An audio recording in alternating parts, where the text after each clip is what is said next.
할렐루야. 오늘 성금요일에 우리 주님께서 우리를 위해서 십자가에 못 박혀 돌아가신 날,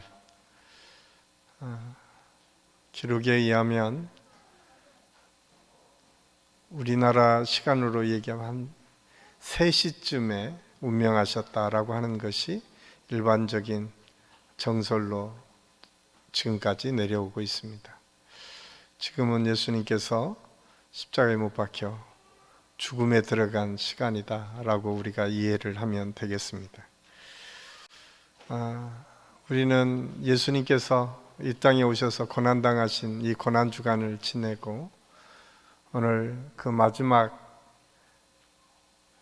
우리의 모든 죄를 짊어지시고 십자가를 지신 예수 그리스도, 엘리 엘리 라마 사박다니, 나의 하나님 어찌하여 나를 버리시나이까 애통해하며 그 순간 한 번도 겪어보지 않으셨던 하나님과의 단절된 그 순간을 두려워하시며 하나님께 부르짖었던 예수 그리스도의 그 고백, 사실은 우리가 예수님의 그 사랑의 단절이 있었기에 오늘 우리가 다시 한번 하나님의 은혜를 기대하고 소망하는 믿음의 자리에 나아갈 수 있었음을 우리는 압니다.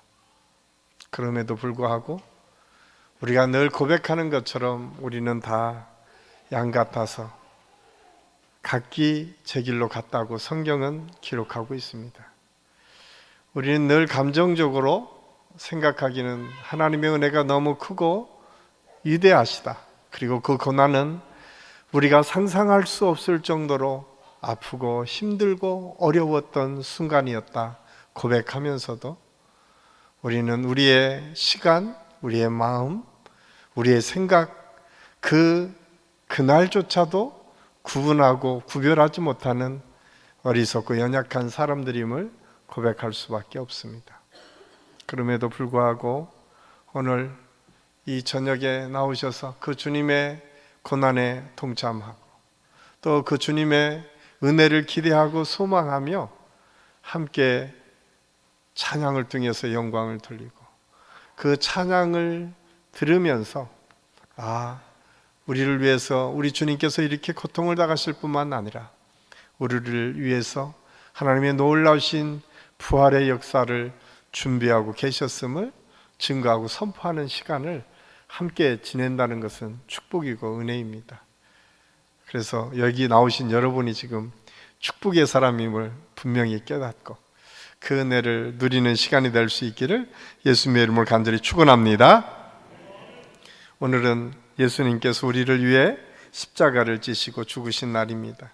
그래서 전통적으로 성금요 예배는 주로 성찬식을 많이 했습니다. 세족식을 하는 교회도 있습니다. 왜냐하면 예수님께서 잡히시기 전날 밤에 세족식과 성찬식을 하셨기 때문에 그 주님의 은혜를 다시 한번 우리가 생각하고 세족식과 성찬식을 하게 됩니다.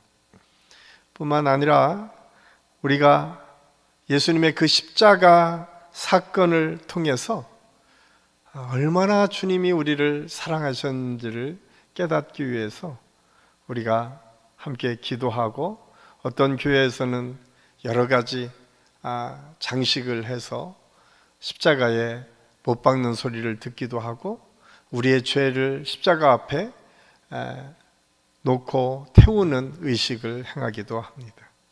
근데 오늘은 우리 교회는 특별히 우리 할렐루야 찬양대가 찬양을 준비했습니다. 참 오랫동안 준비를 했습니다.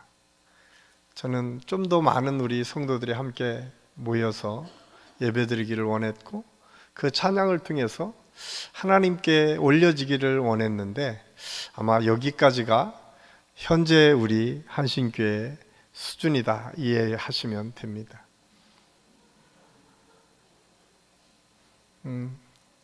저는 조금 기대를 많이 했지만 또 역시라고 하는 생각을 하기도 합니다. 그럼에도 불구하고 이건 시작입니다. 분명한 것은 하나님께서 하나님의 때에 하나님의 사람들을 통해서 반드시 이루시고, 또 하나님께서 예수님을 통해서 그렇게 말씀합니다.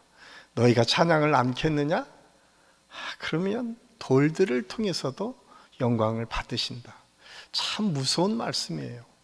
많은 사람들이 우리가 없으면 한국교회가 무너질 것처럼 생각하고 하나님의 역사가 멈출 것처럼 생각하지만 그렇지 않습니다. 천만의 말씀입니다. 하나님은 여전히 역사하시고, 하나님은 여전히 활동하시고, 하나님은 여전히 하나님의 사람들을 불러 세우십니다. 분명한 것은 그 순간 거기에 내가 있느냐 없느냐, 이게 중요한 겁니다. 많은 사람들이 하나님의 역사를 이룬 것처럼 보여지지만 때때로 하나님은 한 사람을 통해서 하나님이 역사하여 주셨습니다. 아무것도 주목하지 않는 구두닦이 소년 무디라고 하는 한 믿음의 사람을 세워서 그 잘난 미국과 영국, 여러분 그 당시에 미국은 영국에 비하면 어떻게 보면 형편없는 나라였습니다. 영국은 수많은 지식인들이 있었습니다. 그래서 미국 사람들이 오면 미국식 영어라고 얕봤던 게 영국 사람들이었습니다. 여전히 지금 영국 사람들은 세상 사람들이 어떻게 생각하든 자기들의 프라이드를 가지고 살아가는 사람들입니다. 그런데 별로 공부하지 못했던 모디 선생이 거기 가서 주님의 복음을 증거했을 때 가는 곳곳마다 회개의 역사가 있었고 수많은 믿음의 사람들이 돌아오는 역사를 경험했습니다. 이것이 성경이 끊임없이 기독교 역사가 지금까지 하나님의 역사를 이루어갔던 방식입니다. 저는 오늘날 많은 사람들이 그렇게 얘기합니다. 이제 부흥의 시대는 끝났다. 교회의 시대는 끝났다. 정말 그럴까요? 그렇지 않습니다. 단지 그 속에 쓰임받는 사람이 바뀌어졌을 뿐입니다. 중요한 것은 마지막까지 내가 쓰임을 받을 수 있느냐, 그렇지 않느냐가 더 중요합니다. 많은 사람들이 여러 가지로 해석하고 판단하고 이야기합니다. 그러나 저는 그렇게 생각하지 않습니다. 하나님은 여전히 살아계시고, 하나님은 여전히 지금도 우리에게 요구하시고 충동하시면서 나와 함께 하나님의 일들을 만들어 가자라고 말씀하십니다. 저는 오늘 이 저녁이 그런 하나님의 은혜와 축복을 다시 다짐하고 또 우리가 믿음으로 주님께 나아가는 은혜의 시간이 될 수 있기를 예수님의 이름으로 간절히 축원합니다. 제가 오늘 시편 150편 1절에서 6절까지 읽었습니다. 시편은 곡조 없는 찬양이다 라고 이야기할 정도로 많은 분들이 찬양을 통해서 하나님께 영광 돌리는 시로 가득 차 있는 것이 시편입니다. 그래서 오늘 제가 말씀의 제목을 곡조 있는 기도라고 했습니다. 찬양을 우리는 일반적으로 곡조 있는 기도라고 이야기를 합니다. 저는 사실 오늘 곡조 있는 이 기도를 우리 부활절 칸타타를 통해서 우리가 함께 드릴 텐데, 그 칸타타가 같이 찬양을 통해서 불려지고 그 아름다운 가사들이 아름다운 목소리와 어울려져서 하나님 앞에 올라갈 때에 우리의 마음과 우리의 생각과 우리의 정성도 함께 올라갈 수 있는 은혜의 시간이 될 수 있기를 간절히 소원합니다. 찬송은 그래서 곡조 있는 기도라고 했는데, 이사야 선지자는 이사야 43장 21절에서 이 백성은 내가 나를 위하여 지었나니 나를 찬송하게 하려 함이니라. 하나님께서 우리 인간을 지으신 목적이 찬송을 받기 위해서 지으셨다고 말씀합니다. 그래서 위대한 이스라엘의 왕이었던 다윗이 역대상 15장 16절에서 이렇게 고백하고 있습니다. 다윗은 또 레위 사람들의 지도자들에게 노래하는 자들을 모아 성가대를 조직하고 비파와 수금과 재금을 큰 소리로 즐겁게 연주하도록 하라고 지시하였다. 다윗이 가장 먼저 한 것이 성가대를 조직해서 하나님을 찬양하는 일이었다라고 성경은 우리에게 말씀해 주고 있습니다. 오늘 우리가 읽은 말씀에서도, 성소에서도, 권능의 궁창에서도 자기들이 가지고 있는 모든 악기를 동원하여 찬송하였다라고 성경은 기록하고 있습니다. 춤을 추며 찬송하라고 말씀하십니다. 그러면서 결론적으로 호흡이 있는 사람, 숨 쉬는 사람은 다 하나님을 찬송하라고 말씀하고 있습니다. 이렇듯 찬송하는 모습을 성경에는 너무나 쉽게 우리가 발견할 수 있습니다. 그런데 가장 많이 읽혀지는 곳이 바로 시편입니다. 성경이 쓰여진 기간이 대략 2300년이라고 이야기하는데, 성경의 한 낙권이 기록된 기간은 아무리 말아도 200년 이 정도를 넘어가지는 기간이 없습니다. 그런데 시편 1편에서 150편까지 이 시편이 기록된 연수가 얼마인 줄 아십니까? 대략적으로 모세 때부터 아사베 때까지니까, 바벨론 포로로 잡혀가서 돌아올 때까지니까 한 1000년 정도의 역사입니다. 그러니까 여러분, 시편 1편에서 150편까지는 1000년의 역사를 담고 있어요. 놀랍지 않습니까? 여러분, 1000년의 역사가 지금 느껴집니까? 그런데 더 놀라운 것은 그 1000년의 역사에 아름다운 곡이 붙여지고 아름다운 찬양의 소리가 끊임없이 동일하게 하나님을 향했다라고 하는 놀라운 사실입니다. 우리는 지금 몇 년, 몇십 년, 몇백 년 사는 걸 가지고 참 아웅받다 다웅하면서 살지 않습니까? 마치 지금 내가 가지고 있는 것이 전부인 것처럼 생각하며 살지 않습니까?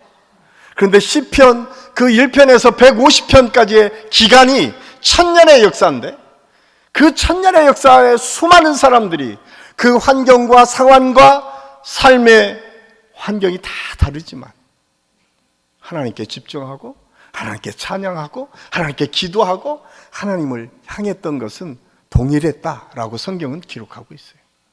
그래서 우리가 하나님의 말씀을 읽을 때 그 말씀이 그냥 되어진 말씀이 아니라 얼마나 큰 능력의 말씀인지를 우리는 알아야 됩니다.